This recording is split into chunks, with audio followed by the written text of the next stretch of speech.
Ladies and gentlemen, welcome to Faith, Family, Freedom, an educational forum, celebrating and defining this uniquely free nation by discussing current events with truth and grace from a spiritual and historic perspective. All views expressed on this show belong to the host and or guest and do not necessarily represent the views of Faith, Family, Freedom, our partners, or sponsors. Please welcome this segment's host, Mattie.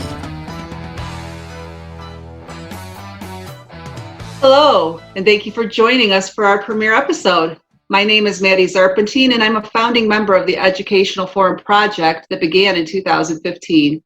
We are excited about this virtual opportunity to discuss a variety of important matters with you. To get us started, you may have heard about a national coin shortage in the news. You may be even hearing some people talking about getting away from using physical cash entirely and moving towards a cashless society. What does all this mean? We are fortunate to have another founding member of the forums, John Ariola, join us to help shed some light on the subject. Hi, John. Thank you for being here. Will you kindly tell our audience about yourself? Yeah, hi, Mattie. My name is John Ariola, as Mattie said. I am a financial advisor and a local business owner here in Buffalo. And we as a group are all concerned about our liberties that are slipping away. And our goal is to make sure that we educate our neighbors about what's happening around us. Thank you, John. Well, I know how busy you are, and I appreciate you taking the time to be able to answer some questions that some of our viewers might have. So shall we get started? My pleasure. All right. So first off, what is behind the reported coin shortage in the United States? So from everything I can see, it is a legitimate coin shortage. Coronavirus, COVID-19 has shut down businesses and banks. And because of that, coin is just not circulating the way it normally would. It is trapped in, people's homes, and they're not going out and spending it. And so what would normally happen in the economy is that coins would be circulating throughout that economy constantly, and that's just not happening right now. Okay. So considering that so many people are effectively living a cashless life now using credit cards and debit cards, what are the short-term and long-term effects of a government-sponsored cashless monetary system? Well, so I agree with you that we are mostly cashless now. I would almost challenge you to go to the bank and take out $5,000 in cash and see the looks on the bankers' faces Really? and the kinds of questions you'll receive when you ask for that money. There is a law that prohibits cash transactions of over $10,000, and you would think that that would be where the questions start to appear, but it's not. It's much lower than that, and they'll usually need time to come up with that cash as well. But for the longer term, there is something happening that's been happening for years already. We haven't seen it here in the States. And what's happening around the rest of the globe in Japan and in Europe is that they have negative interest rates. So my question to you and to anyone who might be watching is, if the bank starts to charge you 2, 3, 4% to have your money in the bank instead of paying you interest, would you leave your money there? Most people would not leave their money there to be charged 3 or 4% interest per year. And a cashless society kind of forces you into that. If there is no cash, like if you would not leave your money at the bank, that means you would take a cash withdrawal and go home with your cash, right? Right. A cashless society prohibits that. There is no way to get your money out of the bank. You will be charged whatever they want to charge you. And if Brian can put that chart up that we sent, this will be kind of eye-opening to a lot of people. I mentioned that it's been going on for a couple years, but on this, so this chart is from back in November, so it's a little bit aged. It's about 4 months old at this point. But in essence, everything on this chart still holds true. This is created by another financial advisor. His name is Charlie Bilello. His name is at the top left there. And everywhere you see red on this chart is a negative interest rate in the world today. There is between 10, this number has actually gone higher than this. Right now, there are 10 or 11 trillion dollars of bonds that have a negative interest rate on them right now.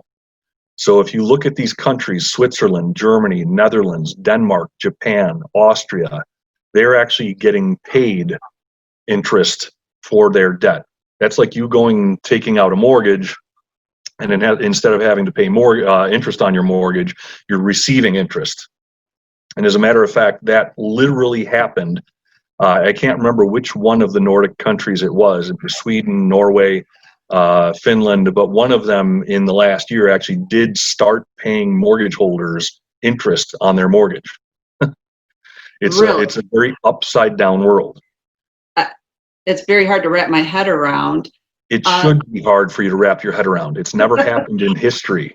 It's not a natural phenomenon. To get back to what you had brought up before about, if we go in and ask for our $5,000 out of our account, they might start asking us some questions. How long ago did they start questioning at that point? Like you said, normally the questions would start at 10,000. So when did it start becoming a lower threshold? When did they start below 10,000? It's, I'm not sure. It's been as long as I've been paying attention to these subjects, 10 years at least. The number was supposed to be $10,000 because what they're trying to avoid is, people doing illegal things with their cash, or avoiding taxes by doing a lot of cash transactions and not having to pay income taxes on those. As a matter of fact, there is a professor. He's one of the Ivy League schools. His name is Ken Rogoff, and he wrote a book within the last 2 or 3 years. The name of the book is The Curse of Cash. And that's exactly what he's doing. He's very close to government, and he is advocating for us to remove cash from our economy because it's used to finance illegal things, drugs, prostitution, he actually says in the book that us being able to take cash is what's stopping the government from being able to apply a negative interest rate to us. Well, that kind of leads. Oh, go ahead. This is not, you mentioned, we spoke about some of this stuff in the last week or two, and you brought up someone who had, I think, tweeted or Facebook something about, Cashless Society, and they were disavowing that it was their information that they put out there and thinking that it's a black helicopter conspiracy theory. It's not. Ken Rogoff is a very prominent professor at a very prominent school, and he has very close ties to the people at the very top of the government. This is not a conspiracy theory that the government would like to be able to do this. Where it's been tried in Europe and in Japan, what it has done is ground those economies to a halt, and it has virtually destroyed their banking systems. So the Federal Reserve claims that's what they're what they state right now is that they would not allow negative interest rates in the United States. And the one thing that does make us different is that we are the world's reserve currency. So I'm not sure that the world's reserve currency could handle a negative interest rate. So do you see something happening where our society could eventually become a cashless society, or? Well, so if you watch what happened with coronavirus, so this is maybe this is the best way to explain it. In each of the last recessions, in the housing crisis in 2008 and also during the tech bubble in 2000, when the markets crashed, the Federal Reserve came in and lowered interest rates 5 percentage points. And that's what it took to dig us out of those holes. And we went into this crisis with less than 3% interest rates. They didn't have 5% in interest rates to drop. The only way to drop interest rates by 5% is to go to -2. And they haven't done that. But, I don't know if you guys have looked around. Our economy is not really booming.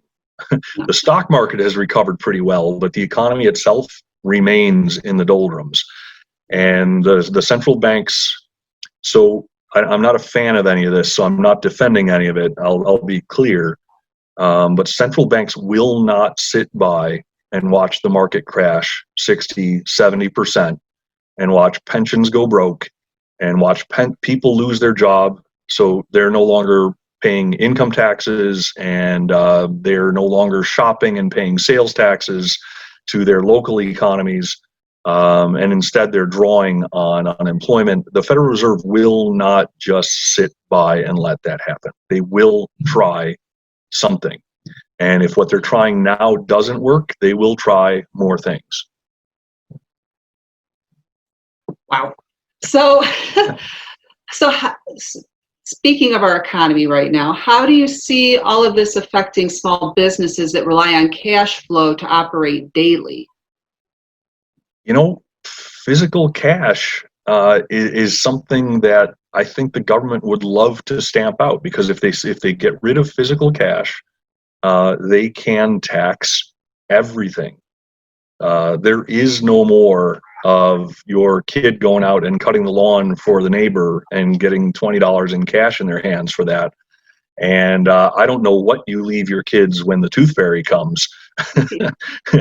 So what's really the thing that really concerns me is I think this goes beyond, in the long term, I think this goes beyond a cashless society, and I think it goes to a cashless society, but that our money becomes a cryptocurrency. In a cryptocurrency, all transactions are taxed. That's how the cryptocurrency gets its value. The cryptocurrency is just like a physical dollar bill. When you use your credit card, there's a third party, Visa or MasterCard, your bank. Someone is there to verify that you have the money that's being transferred from your bank account to the vendor.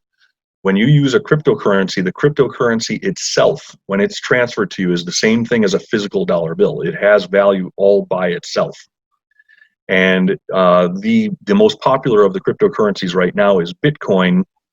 And Bitcoin has a ledger that is available to everyone who uses Bitcoin. And what that does is verifies for all of us who is the rightful holder of that Bitcoin and what the value of that Bitcoin is. And if you think about this from the terms of government, now physically we get rid of the banks, possibly, because there's no need for them. Whoever is lending, we need to create additional Bitcoin to account for interest. So if I have 100,000 Bitcoin, I want to lend them to you, you can pay me that 100,000 Bitcoin back, but where's the interest come from? Well, we need to print that too, right? So whatever the interest rate is, there needs to be some additional printed cryptocurrency. But my real concern with that one is that at that point, there is no privacy. There is no financial privacy at all anymore, period. Everything can be taxed. Everything can be tracked. I'd like you to imagine we have a wonderful governor here in New York. And let's say we want to fund a protest against our governor. We want to travel to Albany. Well, you think our credit card, our crypto card is going to work on our way to Albany? If you want free speech, if you want freedom at all, I would say that if you don't control your finances, you're not free at all. And cashless society is the first step to government taking that. And in my opinion, cryptocurrency is where this heads in the long term. Wow. Well, that kind of gets into one of the next questions I had, and I think you kind of answered it. But so if they did do away with physical currency, could the government, could the banks, whomever, control your purchase power, such as one's ability to buy certain items, or could they use it for their agenda of gun control? Second Amendment rights, maybe? Buy guns and ammo, or like you said, restrict your travel. If they have an idea that you might be going to Albany, could they freeze your card so you couldn't get gas, or you couldn't get an airline ticket to fly somewhere? Or let's just say you oppose the regime in power. What's to stop them from just turning off your card and blocking access to all your money? They effectively silence you 100% at that point, right? So yeah, this is just me. Anyone who values their freedom should be very, very opposed to a cashless society and to a cryptocurrency as our government's money. Absolutely. Well, and it makes me think too, so if we have no physical cash, if there's no need to even go to a bank anymore, I mean, you have no need to go to the ATM anymore, would they consolidate and eliminate banks? I mean, would they institute a central bank for everybody to use? The central bank now is already engaged in that, right? Due to COVID-19, due to the coronavirus, Federal Reserve has come in and directly lent to companies, which it has never done before. It's actually also lending to companies that have a junk rating. So these are companies that are speculative, that have very bad finances, that are maybe on the verge of bankruptcy, and the Federal Reserve is lending directly to them. And so I ask you, aren't they already competing with us lending to these companies and with banks? And I'm not sure how you compete with the central bank. They can offer that loan for zero, right? And they can forgive the loan too without any, I guess we'll find out what the consequences are with forgiven loans. But yeah, that's a big concern, I would think. Wow. Well, I mean, I don't know if you have any advice for anybody out there, or if there's anything else along this financial line that you would like to share with people that we didn't address at this point.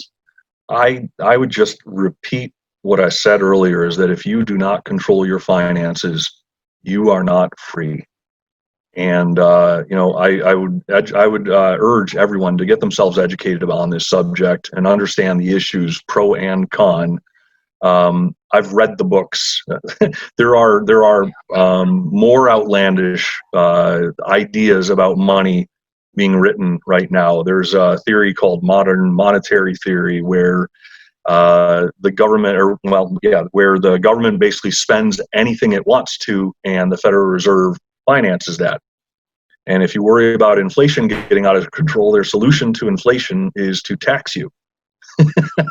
So not only do we have government control of all the spending and all the money, but rising inflation and rising taxes. Talk about a wonderful worldview, huh? I don't know how many of us are going to sleep tonight, John. Wow. It's sad to say what's going on around us, but these are, the book, it's written by Professor Stephanie Kelton. It's called The Deficit Myth. It just came out within the last couple months. And again, this is not a fly-by-night. She's a Stony Brook University professor. She was the advisor to Bernie Sanders on his campaign, and she advised the Democrats in the Senate on finance. So she's not a lightweight, and this is not another conspiracy theory. These are really happening around us every day right now. Wow. Well, John, I hope we can bring you back in and discuss this a little bit more in depth at another time, and hopefully people will reach out to us if they have any more questions on this subject. And hopefully there will be better news next time we talk. Yeah, let's all pray on that. Speaking of prayer, I would like to conclude this webcast with some prophecy shared by our own Pastor Winston. He passed along Revelations 13, verses 16 through 18. And he causes all, the small and the great, and the rich and the poor, and the free men and the slaves, to be given a mark on their right hand or on their forehead. And he provides that no one should be able to buy or to sell except the ones who has the mark, either the name of the beast or the number of his name. Here is wisdom. Let him who has understanding calculate the number of the beast, for the number is that of a man, and his number is 666. Folks, we are experiencing a lot of changes, and rather quickly it seems. Please do not take lightly the increases in government attempts to control your liberty, your family, your finances, and especially your faith. John, is there anything you'd like to say on that subject? Well, I was raised in a Catholic school, and that prophecy that you just shared is something that sits in the back of my mind when I watch what's going on. And you think what I said scares you. I agree. Well, John, again, I thank you for being with us, and I look forward to doing this again with you. Yeah, thanks, Mattie. Great being here. Great. And thank you all for joining us. Check out our YouTube channel and like us on Facebook at Faith, Family, Freedom, and Educational Forum for news and info about future webcasts. Thank you for joining us tonight. Goodbye. Goodbye, John. Bye, Mattie.